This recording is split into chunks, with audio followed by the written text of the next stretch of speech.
According to Transparency International, 121 countries of the 176 on its list were ranked as having serious levels of corruption.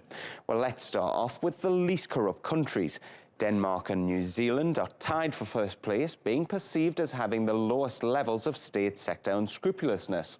Finland came in third, with Sweden and Switzerland following close behind. Germany got 10th place, unchanged from last year, while the United States ranked 18th, falling 2 spots down. From the best to the worst, and Somalia was ranked the most corrupt country for the 10th year running. South Sudan is next, followed by North Korea and Syria. Meanwhile, countries in troubled regions, particularly the Middle East, have seen the most significant rises in corruption, such as Qatar. It slipped 9 places to 31st on the list.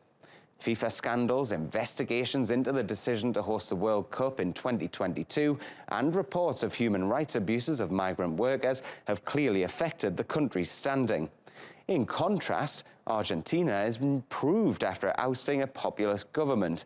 It's risen 12 places and is now ranked 95th. Well, Connie Abel from Transparency International has more on how government corruption can be prevented.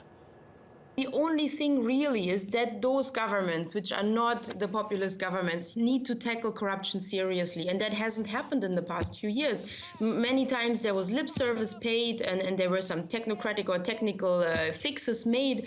But that's not what helps. The people don't trust that anymore. They have to see that there is an actual change, that the elites do not cooperate with the corrupt criminal, with the organized crime across the world, for example.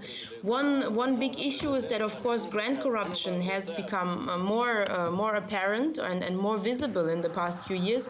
And this is not something that a country can tackle by its own. So there has to be better cooperation, there has to be better exchanges, be it data exchange, cooperation among investigators, prosecutors, and so on, and a strengthening of the accountability mechanisms in the country, but a real strengthening.